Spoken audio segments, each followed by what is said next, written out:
So I was one of the only people in the media that defended when Oregon, UCLA, USC, and all these teams were moving to the Big Ten, and Texas and Oklahoma were moving from the Big 12 to the SEC.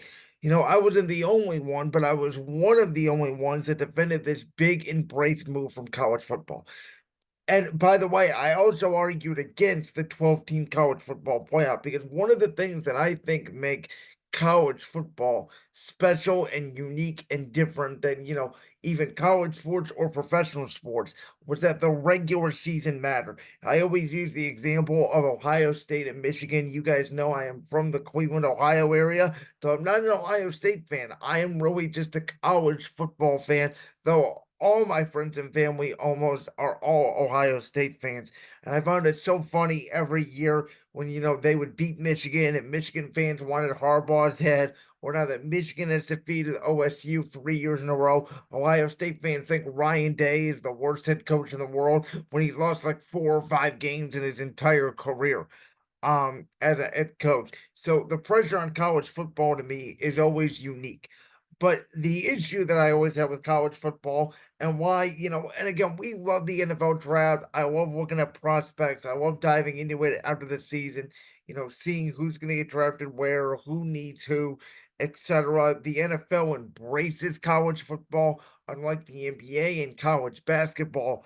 But I said the one knock I have on the sport outside of, I thought, a decade ago, college football was significantly different than the NFL in terms of schemes, play style, tempo, etc. And it's getting closer and closer now, year in, year out, as the NFL has sort of borrowed a little bit from college football. College football has borrowed some elements from the NFL. The only thing I wish that they would change was I wish both leagues made sure that you got 2 feet in bounds to catch the ball instead of the 1 foot in college. That bothers me a little bit in college because a lot of these college catches wouldn't be catches if they were NFL catches. But I digress. When I took a look at college football, my biggest issue with the sport was there was too less of big games. By the time you got to November, Alabama would play 5 cupcakes, and Georgia would play 4 cupcakes, and Ohio State would play, Akron before they played Michigan, or whatever custom schedule you could come up with.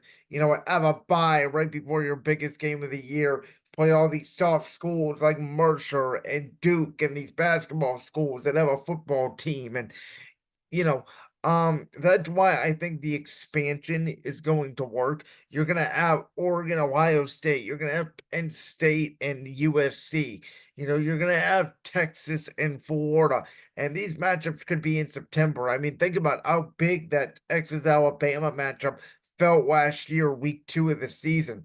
It was absolutely incredible, and it felt big again, even in the early college football season.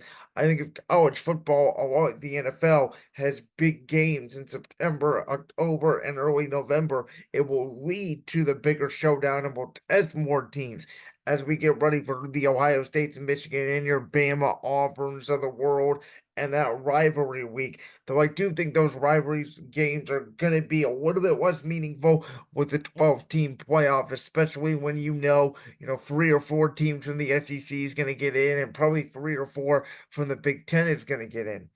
But with the expansion, the Big 12 has sort of lost a lot of their luster. We know the Pac 12 has basically folded.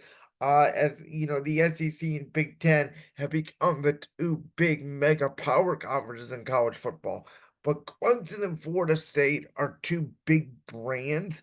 And I like this addition for both. I think they should both do this. Clemson being in the SEC has not really had a ton of competition.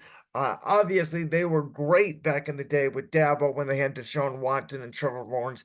They have not been the same since, but we know Clemson is still a very good program. We saw Georgia and LSU, I would say, be the two schools that kind of have this ebb and flow where they're good for 4 or 5 years and then they're okay for a couple years.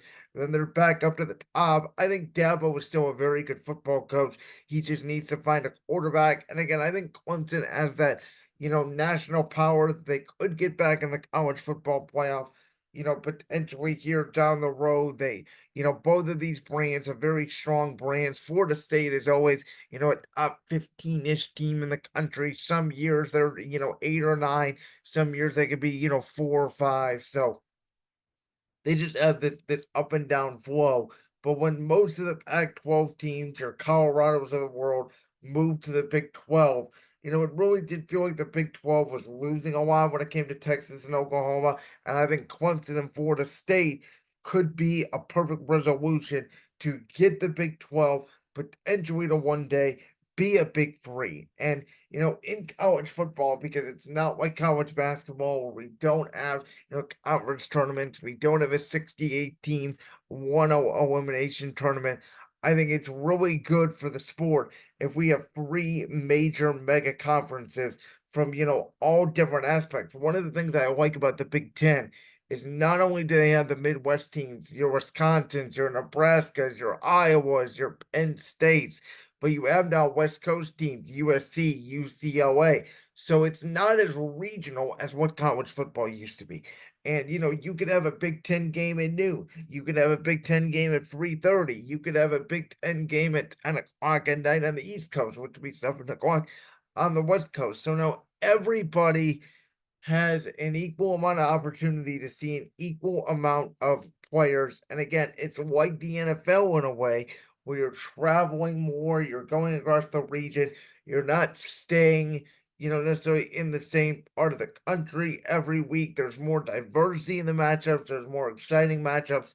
So the more schools we get in the same conference that are at the same level that can create better competition for the regular season, which can help us decide better who will be the 12 teams, which again, I still think is too much. I could hear an argument for 8, though I don't agree with it. I think 4 was perfect because let's face it, there's only 3 or 4 teams every year. Now, this year was obviously the exception. We kind of felt like there was 5 or 6 teams that could win it, but usually there are about 3 to 4 teams in college football that we feel like can win it all this year.